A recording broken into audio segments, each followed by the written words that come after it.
Kumusta po ang inyong undas? Wala pong undas sa Japan, Sa Pinas po ay meron. Ang ating pong topic ngayong umaga ay magsisimula po tayo sa Thanksgiving na topic. At dahil po Thanksgiving ay nais ko pong simulan po ang sermon na ito sa isang pasasalamat na sa mga kapatiran po sa inyong lahat na tulong-tulong dun po sa celebration ng birthday po ng aming anak na si CJ. At hindi ko kayo maisa-isa pero alam po na kayo ay nakibahagi at sa mga binigay nyo na mga regalo at maging sa mga pagkain, at wala po kaming ginastos masyado dahil mayroon pong mga kapatid na mapagbigay. So salamat po sa inyong lahat. At napaganda po na sa bawat araw tayo po ay mamumuhay ng isang buhay pong mapagpasalamat sa Panginoon. Kung titignan po natin kaya ngayon sa buhay natin, ano yung mga bagay na pinagkaloob ng Diyos sa atin na maaari nating ipagpasalamat sa Kanya?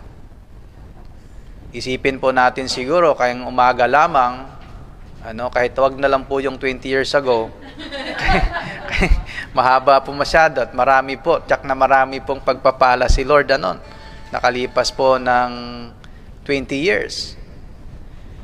Simulan natin ngayong umaga o nakalipas na linggo lamang, ang dami pong mga bagay po na maari nating ipagpasalamat sa ating Panginoon. Marami pong mga bagay po na maari nating bigyang papuri ang Diyos sa buhay po natin. Meron pong isang 8-year-old na batang babae. Ang batang babae po na ito ay meron po siyang cancer po sa kaniyang nervous system. Meron palang cancer na ganun sa nervous system. At isang araw po siya ay in-interview. At sinabi po niya na ano po yung mga bagay na kanyang pinagpasalamat. Bata pa lamang po siya, 8 years old. Pero siya po ay nakaranas na po ng ganitong karamdaman na cancer. Dito po sa bansang Japan po ay very prone po yung cancer. Number 1 killer po sa mga Japanese people ay cancer. Sa Pilipinas naman ay yung heart disease, sa puso. So, ang bata po na ito, in-interview po siya, anong pasalamat nyo, anong ipapasalamat sa Panginoon, ano yung wish nyo sa darating nyong birthday? Sabi po ng batang babae na ito, sabi niya, meron na akong 2 toys na laruan. Meron akong isang manika. Sabi niya, I have everything. At nagpapasalamat ako sa Panginoon. Meron ba tayo pong mga 2 bagay po na pwede nating sabihin, I have everything? O marami na po tayong pinagkaloob ng Diyos sa atin, pero po we are still aiming for more. Hindi po tayo nasa-satisfy. At dahil hindi po tayo satisfied, nagiging ungrateful tayo sa Diyos. Hindi tayo nagpapasalamat sa Panginoon. May times ba sa buhay po natin na tayo po ay nakalimutan nating magpasalamat? Marami sigurong pagkakataon. Pag masarap yung ulam, siguro makalimutan na pong mag-pray. Kasi ang sarap ng ulam, subo na po tayo agad. Pero excited po tayong kainin. Ano pong ulam natin mamaya? So, salamat sa Panginoon sa maraming pagkakataon na ito. Ito pong passage na ating pong pag-aaralan sa ngayon ay, yung kwento po na ito ay hindi na po bago. Binasa din po natin o pinag-aaralan natin ito nung pong topic natin ng giving. Pero yan po ay focus dun sa batang balalaki na nagbigay po ng kanyang baon. But this time po, we will focus this story doon po sa pagpapasalamat po ng Panginoong Hesus. He gave thanks. Nagpasalamat po siya nung pong kinuha po yung pong 5 tinapay at 2 isda. Ang Panginoong Hesus po'y tumingala sa langit at pagkatapos siya nagpasalamat. At alam natin yung nangyari sa kwento na ito.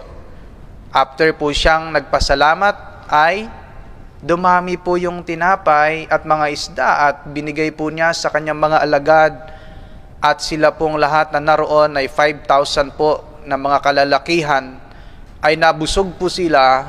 Hindi lamang po sila ay nabusog, but sila po ay satisfied. Iba naman yung nabusog na konting busog lang dun sa talagang satisfied. Meron din pong mga pag-aaral na pagka kumain daw po tayo ay dapat mayroong konting gutom pa, konting busog. Ibig sabihin, hindi po pupunuin. Dapat mayroong pang hangin na mapapasa, space pa. Meron pang lugar para sa tubig. Meron pang lugar para sa dessert. At para sa mga pang mga idadagdag ho natin. Actually, yung practice po na ito ay, kung hindi ako nagkakamali, ito po yung practice po ng mga Muslim. Na kapag po sila'y kumakain daw po ay hindi po talaga yung todong busog. No? So siguro just for the health reasons, kaya po nila ginagawa yon. Pero dito po ang mga taong ito ay gutom po sila. At dahil gutom po sila, kailangan po nilang mabusog. At kumain po sila, at di lamang basta kumain, sila po satisfied at pagkatapos ay meron pa po silang tira.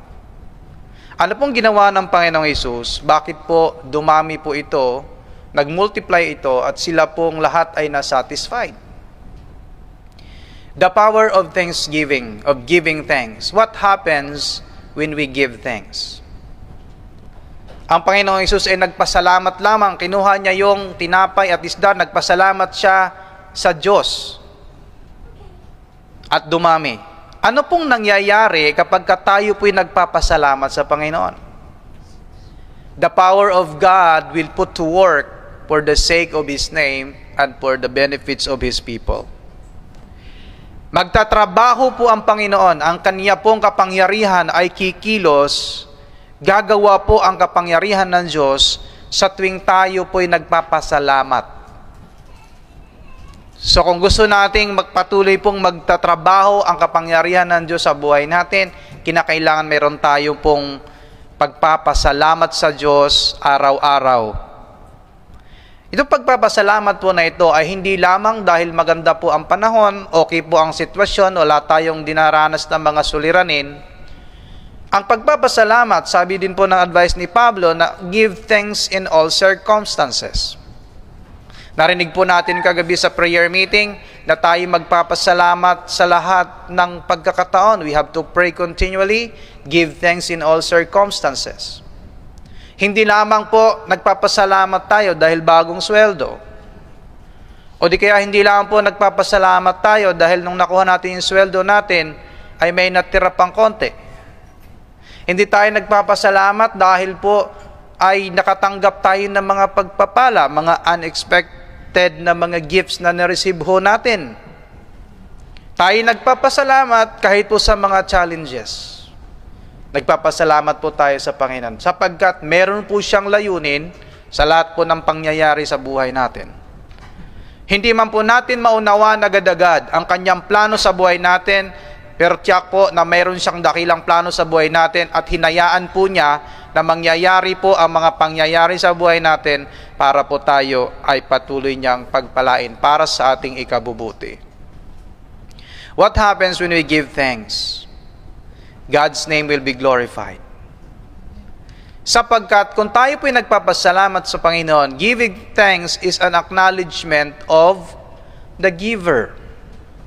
At sa context naman natin sa ating mga manampalataya ay ang ating pong giver ay walang iba kundi ang ating Panginoon. When we receive something from someone, it is always the right thing to do, to recognize that someone as the giver. Kailan natin i-recognize po? Siguro sa mga dami sa aking pong buhay pong pagpapastor ay siguro sa marami pong mga nagbibigay. Minsan po ay hindi ko na napapasalamatan lahat. Kaya po na general word pasalamat na lang ho ako para sa lahat. Hindi na po maisa-isa. Pero napakaganda po na you have to recognize kung sino po yung nagbigay. Ang Diyos po ang siyang nagbigay sa atin at kinakailangan na i-recognize po natin siya. I-acknowledge ho natin siya na siya po ang pinagmulan ng lahat ng mga bagay. Giving thanks to God is a recognition that everything comes from Him. Kahit yung mga isda na yon, 2 isda at 5 tinapay, kinikilala ng Panginoon na yun po ay provided by the Father. Nandun po, nandun yung bata at binigay po sa kanila yung tinapay at isda. Pero po, naghahanap po sila ng mga makakain. Ang sabi po ng kanyang mga alagad, umuwi na lang sila para makabili sila ng mga tinapay dun po sa malalapit sa bayan. Pero ang sabi po ng Panginoong Hesus, pakainin natin sila, paupuin ninyo sila. At iniisip po nila na ito po, anong Panginoong Hesus, na ito po ay galing po sa Diyos, provided by the Father, at siya po'y nagpasalamat. Hindi niya sinabi na, Lord o Father, multiply this food. Wala tayong mababasa na sinabi niya, multiply this food. Ang ginawa lamang po ay tumingala siya sa langit at nagpasalamat sa Diyos. Recognizing that the Father is the giver, is the source of everything. Kasama po sa mga tinapay po na yon. We have to recognize and acknowledge God as the source of everything that we have in this life right now. Kinakailangan pong magbalik tanaw tayo. Ano pong ginawa ng Panginoon sa buhay natin sa mga nakalipas na taon? Anong ginagawa ng Diyos sa buhay natin sa kasalukuyang panahon? And by faith, we believe that God will continue to do great things, amazing things, perform miracles sa buhay natin, even in the future. Sapagkat siya po'y faithful na Diyos. Acknowledging God should be a natural response from us for His goodness and faithfulness. Natural lamang pong response ito. Hindi po tayo pinipilit. Hindi po ito dahil dinidiktahan tayo at mayroon pong nagsasabi na you have to thank the Lord. Diba? Parang yung bata po na tinitrain po natin, pag may binigay po sa kanya, sabihin natin, anong sasabihin mo? Say thank you. Kasi mga bata pa lang sila. Pero kung tayo pong mga mature na, ay hindi na po tayo ganyan na tinuturuan pa tayo na mag-thank you. It is a natural response po sa buhay natin na kapag tayo nakatanggap, ay sasabihin natin thank you. Anis lang kung tayo po'y hindi lumago sa ating panampalataya at tayo po'y baby pa rin pagdating sa spirituality, kaya talaga hindi tayo po magpapasalamat sa Diyos. Kinakailangan pang i-remind tayo, no, ng mga pangangaral para po tayo magpasalamat. Pero nung tayo po ay nag-mature na sa ating panampalataya, it is a natural response sa puso natin na magpasalamat sa Panginoon. Natural po ito. Nakatanggap tayo, magpasalamat tayo. Kung tingnan po natin sa buhay natin, ang dami nating natanggap, marami din po tayong pasasalamat. The more na marami pong pasasalamat, the more din pong mas marami pang dumarating na pagpapala. Giving thanks to the Lord is a manifestation of respect. Respeto po doon sa nagbigay. Ang salita pong respect ay napakahalaga po sa buhay nating mga Kristiyano. Kapag ang respeto po ay nawala, doon po nagkakaroon ng gulo. Kahit po sa isang bansa, sa political government, pag nawala na po yung respeto sa isang presidente, andyan na po yung kudita. Andyan na po yung mga intriga sa politika, nawala po yung respeto. Napakahalaga po yung respeto even sa ating pong sariling tahanan. Respeto daw. Yung ating pong sariling tahanan, manatili po yung respect. Pag nawala po yon, magkaroon po ng pag-aaway. Sounds familiar ba sa inyo? Pag nawala yung respeto po, ay nagkaroon ng pag-aaway. Di ba? May mga leader po sa buong daigdig, di ba? Yung may mga panahon pa po ng mga digmaan noon. Maliliit na tao, mga leader. Look at the Japanese people, no? They are not big people. But bakit sila ba nila nakuha yung respect ng buong mundo nung panahon na yon, World War II? No? At dahil po may respect ay nagkaroon po ng parang submission o parang pagdadalawang isip na kontrahin sila. Ang respeto po ay napakahalaga sa buhay natin.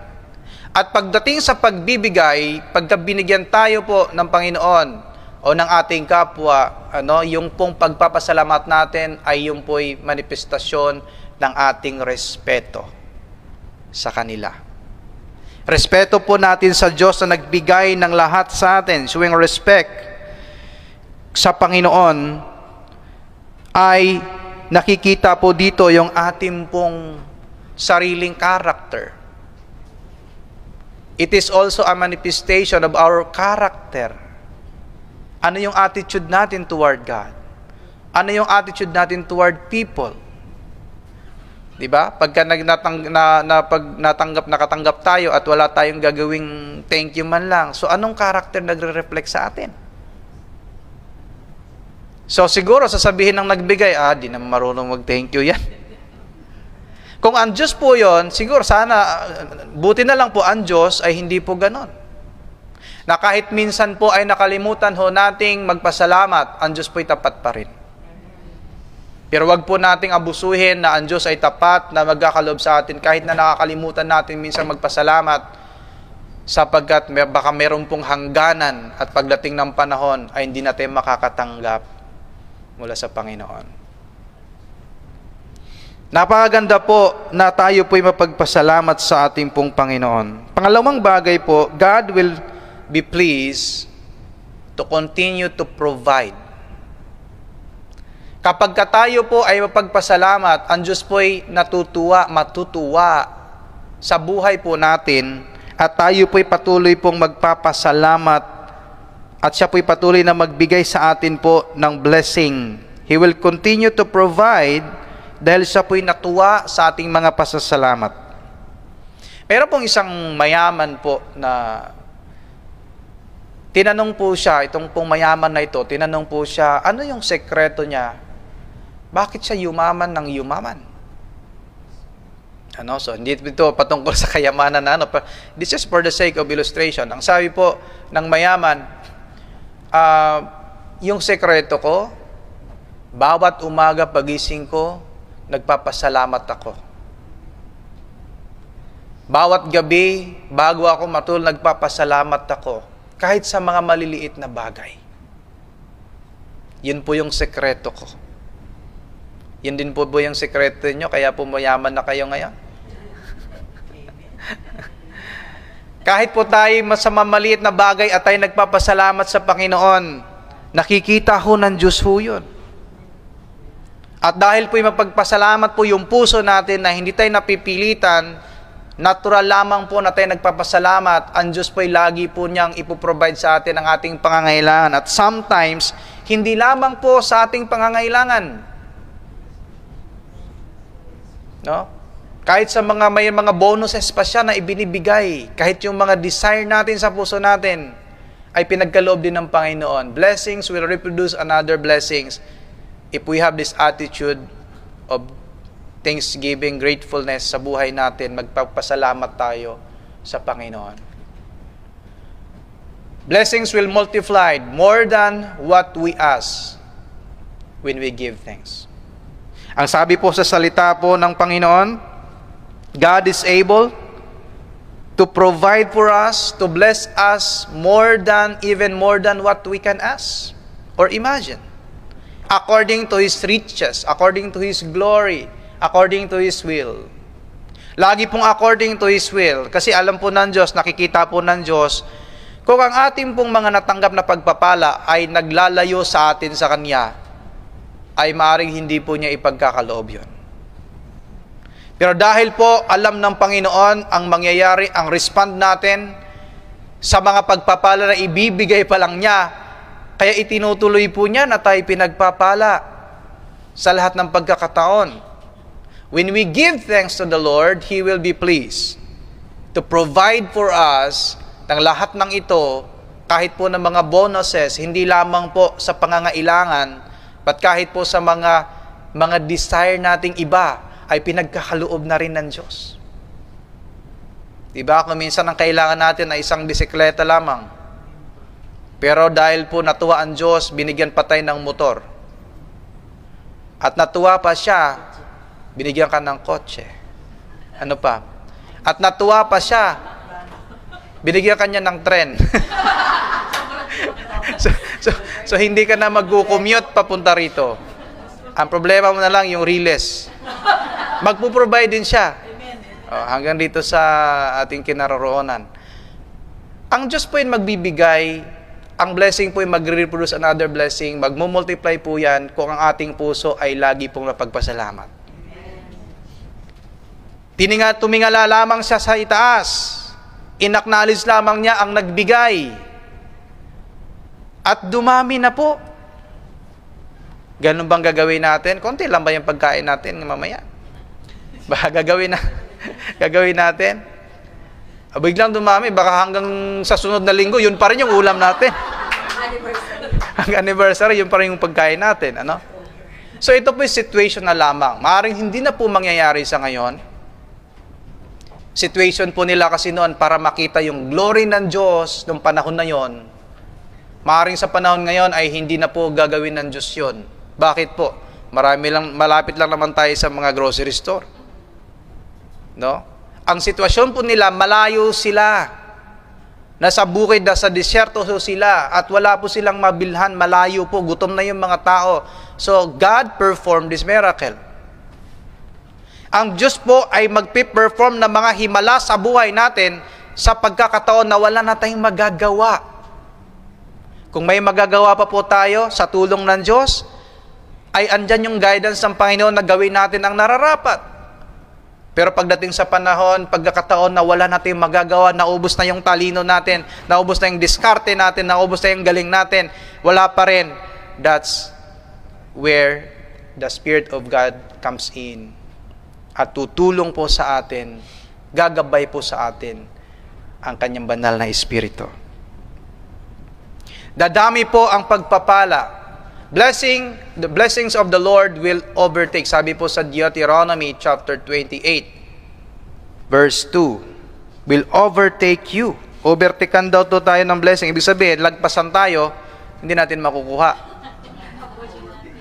Ito lamang po ay parang idiomatic expression na hindi po siya literal na mag-overtake sa atin. Ibig sabihin, ang pagpapala ng Diyos ay lagi pong sagana.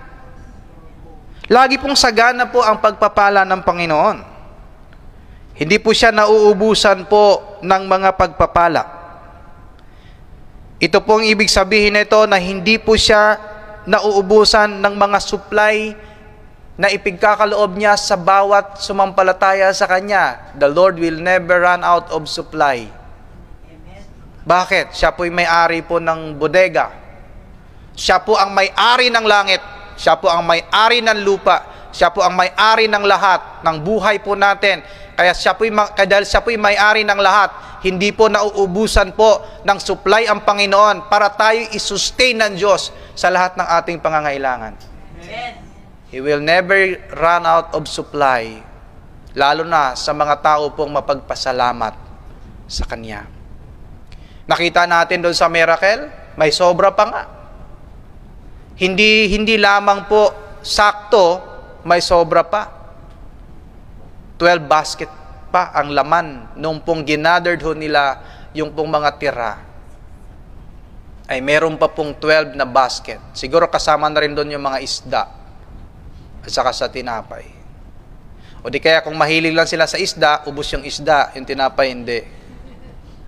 Hindi natin alam, hindi po dinetalye. Pero ibig sabihin, hindi po siya nauubusan, bagkos sobra-sobra po ang pagpapala ng Panginoon.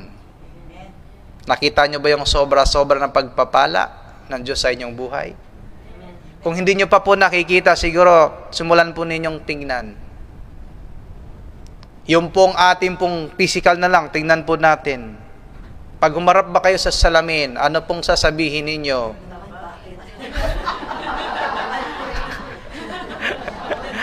Kayo ba'y natutuwa? Sobrang pagpapala, lumaki. Sobrang pagpapala. Lumaki. Sobrang laki. Tumaba daw po. Bawal magbanggit ng bad words, ha?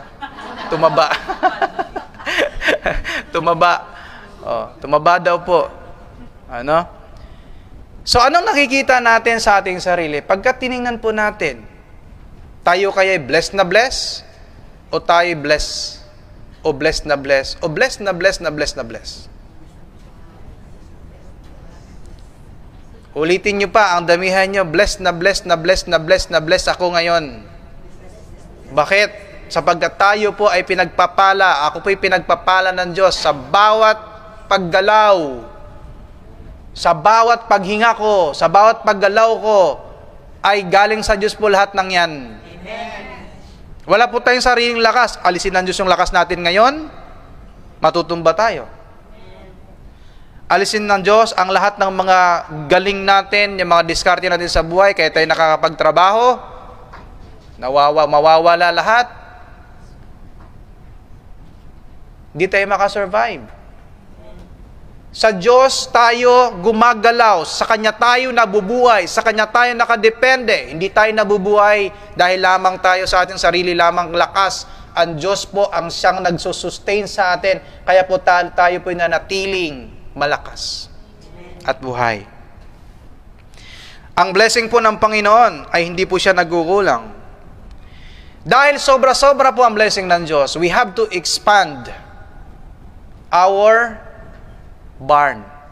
Yung ating pong mga, ano yung barn? Yung ating pong mga bodega, yung ating pong mga imbakan, storage natin. Ano? Parang sa kaisya lang. O bento. So, i-expand po natin yung ating pong mga bodega. No? Para po tayo ay pagpapalain pa ng Panginoon. Ang blessing po ng Panginoon ay nakadepende sa ating kapasidad na tumanggap sa Kanyang pagpapala. Pagpapalain tayo ng Diyos according to our capacity to receive His blessings. Kung kaya nating tanggapin, yung po mga pagpapala na ito ay binibigay sa atin ng Diyos. Kaya po, kung makikita nyo, may mga sa tingin natin, ay bakit mas pinagpapala ito, yung kapatid natin? Baka malaki po yung barn niya.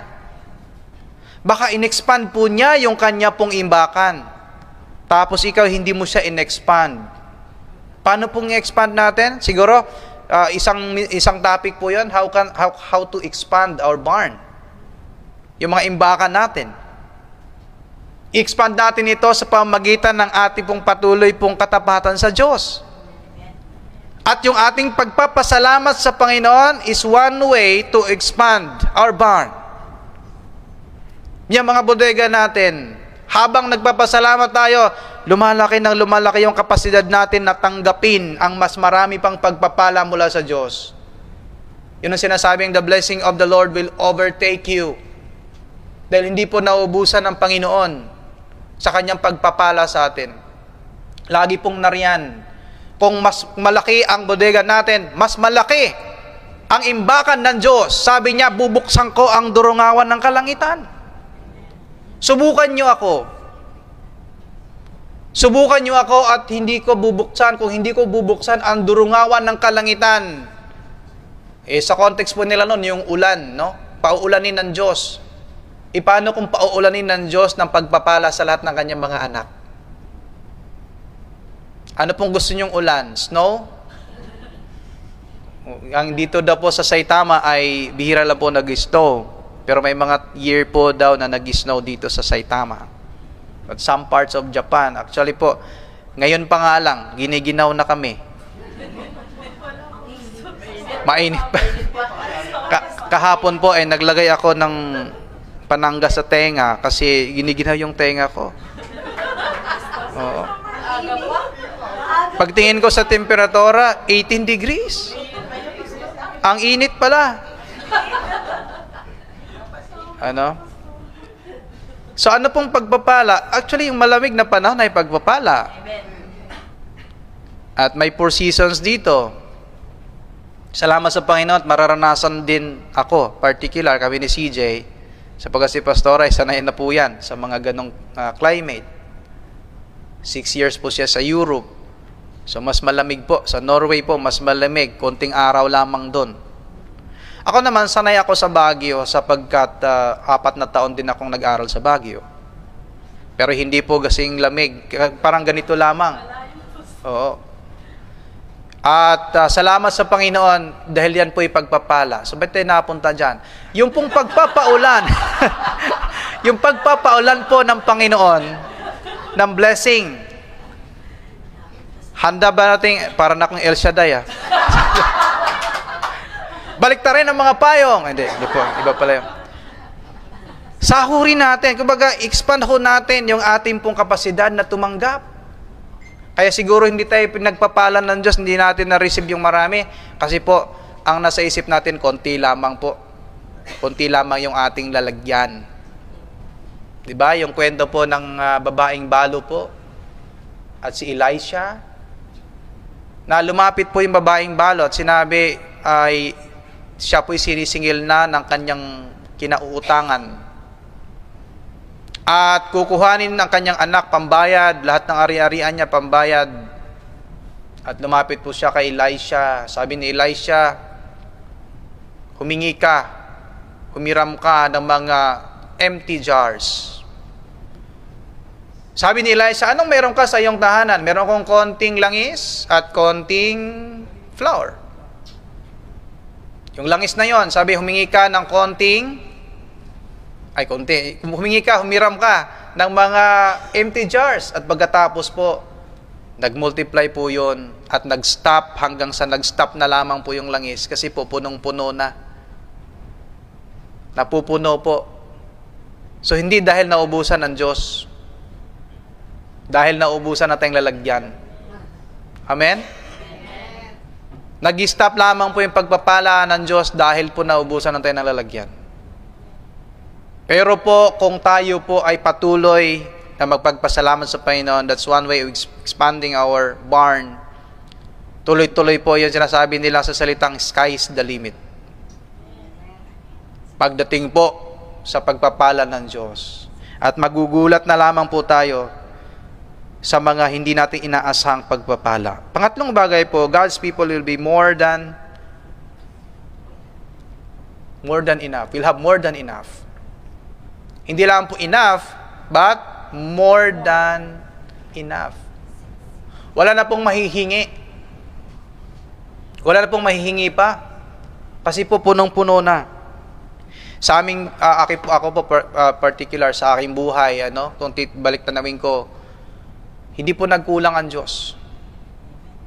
At lagi pong sobra ang kanyang pagpapala. Simula po nung ako'y nagsumunod sa Panginoon, marami pong natatakot magpastor kasi po nakikita nila sa mga buhay pastor po na naghihirap.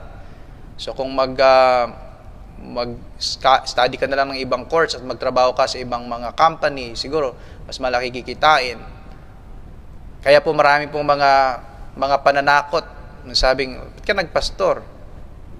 Pero alam niyo po, nung ako po'y tumugon sa tawag ho ng Panginoon, hindi po niya ako pinabayaan. Simula po nung nasa Bible school pa lang ako. Wala akong support galing sa aking family. Pero po ako'y nakagraduate po ng Bible school na punong-puno po ng utang. Hindi po utang. Punong-puno po ng pagpapala ng Diyos. Wala akong utang. Sino pong nagbayad nun? Ang Panginoon ang nagbayad. At pagkatapos po ay nag-aaral din kami sa seminary na kung saan napakamahal po yung masteral degree po na nakuha po namin. Mahal po yung tuition. Kung wala po kayong pagpapala mula sa Diyos ay mahirap po.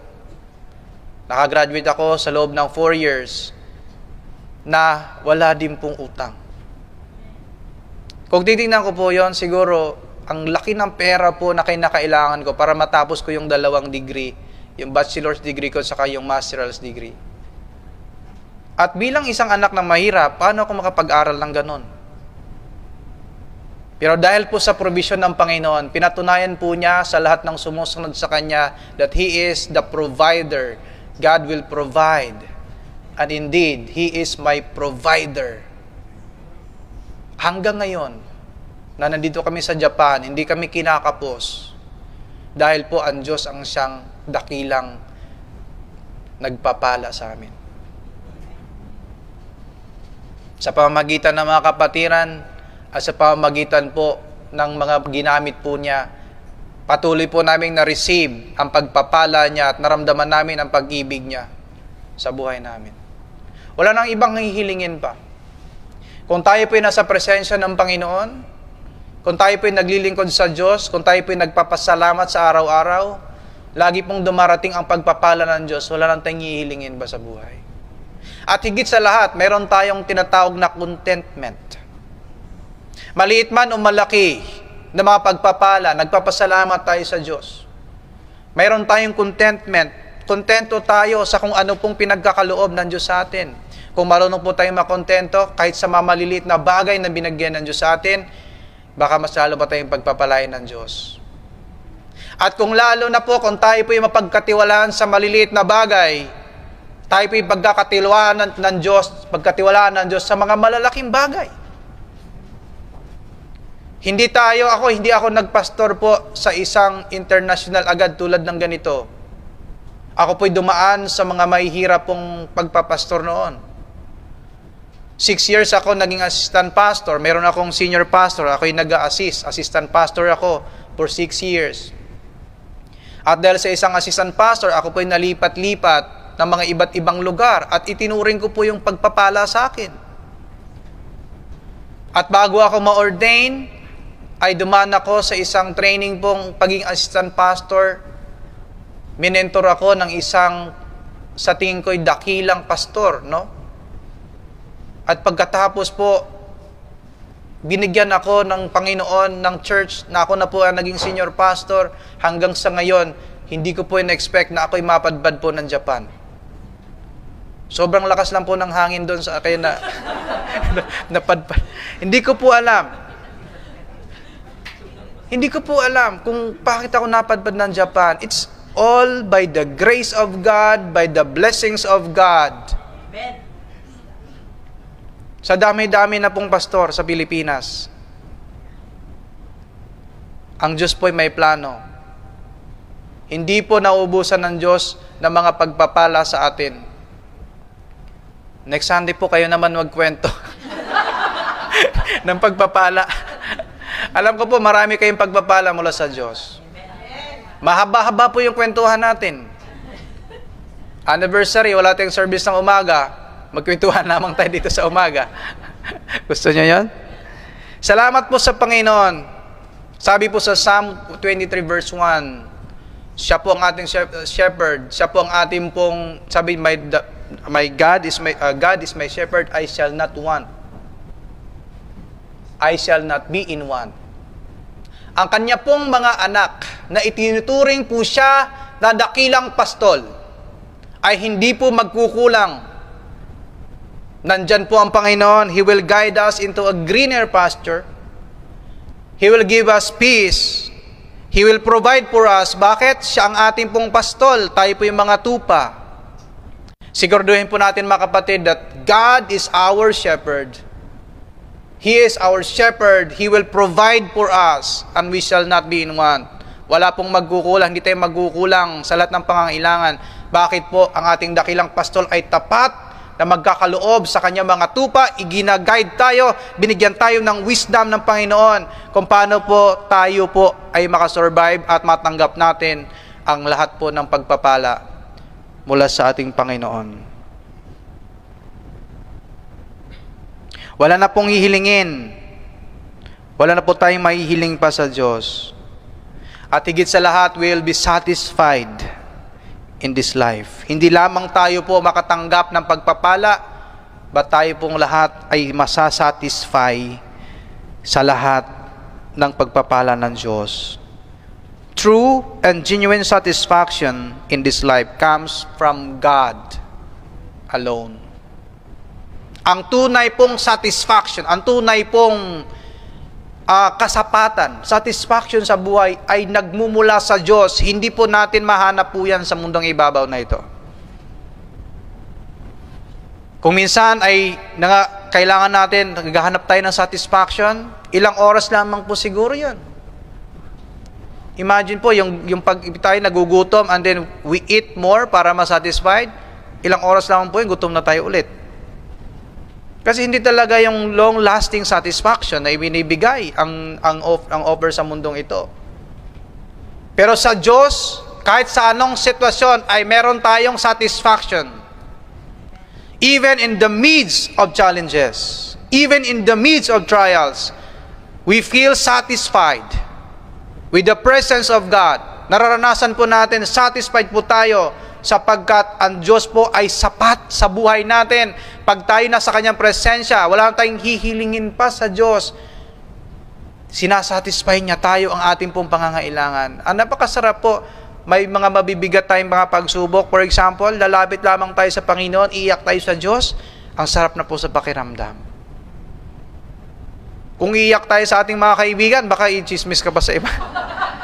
Pero kung iiyak tayo sa Panginoon, siyang magko-comfort sa atin at yung comfort na yan ay nagbibigay sa atin ng kasapatan, satisfaction. Nagkaroon tayo ng comfort, ramdam natin na ang Diyos ay may pakialam sa atin. Ang Diyos ay nariyan, daman niya ang ating pong mga nadarama. Dama po ng Diyos ang ating kalungkutan. Kung mayroon kang mga challenges sa buhay ngayon, naunawaan po ng Diyos, nalam po ng Diyos yan. Bakit siya po yung naging tao? Para maranasan po niya at maunawaan po niya tayo, nauunawaan tayo ng Diyos sapagkat siya po ay nagkatawang tao. Kaya po wala pong excuse sa atin. Sasabihin natin, dahil Diyos siya, kaya naragpasan niya ngayon. But in His body, in His human nature, siya po talaga 100% human. Naranasan din po niyang nauhaw, di ba? Naranasan din po niyang nagutom. At tayo rin po. Kung minsan naman tayo po ay laging nagugutom. Kain ng kain, payat. Tulog ng tulog, puyat. Pero alam niyo po, ang Diyos po ang kumikilos sa lahat po ng situation na yun. True satisfaction comes from God alone. We cannot find any satisfaction in this world. Only God can provide for us true satisfaction. His presence satisfies us every day. Kahit sa ating mga emosyonal at sa mga isipan nating nagugulumihanan, ang Diyos pa rin po ang magbibigay ng satisfaction sa atin. Naglakad ka lang doon sa park, sa Inusara Park, ano yun? Yung pinunta natin ay Inokashira Park, doon po sa Tokyo. Naglakad ka lang doon, nakita mo yung mga puno, nare-renew ka na yung iyong mental health. Nasasatisfy ka na. Nakita mo yung creation ng Panginoon. Nakita mo yung tubig. No? Nakita mo yung mga sinasakyan ng mga swan. Nasasatisfy ka na at nagkaroon ka na ng kagaanan sa puso. Presensya ng Diyos. We have to recognize the presence of God kahit saan man tayo. Kahit man minsan siksikan tayo sa rush hour po ng train, nasa train tayo at siksikan po rush hour po yun, i-feel pa rin po natin, Lord, your presence is here. No, kahit nasisiko ka na, Lord, your presence is here. And thank you dahil nakasakay pa ako pa uwi. Mag-worry lang kami mamaya, baka wala nang masakyang train pa uwi. Galing Koga. Meron pa daw. Salamat po sa Panginoon. Alisin po natin yung mga worry na yan, di ba? So, wag na mag-worry kung walang masakyan. God will provide. Amen. Salamat po sa Panginoon. Tapos na ba tayo? Hindi pa. May conclusion pa tayo, mga kapatid. Give thanks to God in all circumstances. Sa lahat po ng bagay, sa lahat ng situation, ay magpasalamat tayo sa Panginoon. And you will experience more of His blessings in your life. God's name will be glorified. His provisions for you will multiplied. And you will be satisfied in your life with the abundance of everything God in store for you. That's the key. Na tayo po'y maging satisfied sa buhay po na ito. We have to always thank God. Always be thankful to God sa Kanya pong mga pinagkakalob sa atin. At kung tayo po ay meron pong ganitong attitude, sa buhay ho natin, it will attract more of God's blessings. Ano pong gusto nating i-attract? Problems or blessings? Blessings. So, gusto nating i-attract po yung blessings, we have to thank God every day, every minute, every hour sa buhay natin. At maranasan po natin yung nag-uumapaw na pagpapala ng Diyos sa buhay natin. May the Lord bless us today. Tayo manalangin. Panginoon, salamat po. Salamat po, Panginoon, sa iyong katapatan sa buhay namin. Thank you. Thank you, Lord God. Thank you. Thank you sa lahat-lahat. Thank you sa iyong mensahe. Thank you sa iyong paalala sa amin. Thank you po sa iyong katapatan. Thank you po sa umagang ito. Thank you po sa buhay ng mga kapatid ko na narito. Thank you po sa kanilang time, sa kanila pong mga talent, sa kanila pong panahon na in-offer sa iyo upang ikaw ay pasalamatan. Salamat po, Panginoon. Ngayong araw na ito, turuan niyo po kami. Simula sa araw na ito, turuan niyo po kami, Panginoon, na patuloy po namin isa pamuhay ang isang buhay po na mapagpasalamat sa iyo. Hindi po nawa namin makakalimutan na mag-thank you, magpasalamat sa iyong kabutihan sa buhay namin. Salamat po, Panginoon. Pagpalain niyo ang iyong mga anak today as we continue to see your blessings, to discover your blessings sa buhay po namin. And as we continue to follow your will sa buhay namin, Lord God, naway patuloy kami mapagpasalamat sa iyo. Sa pangalan ng aming Panginoong Hesus.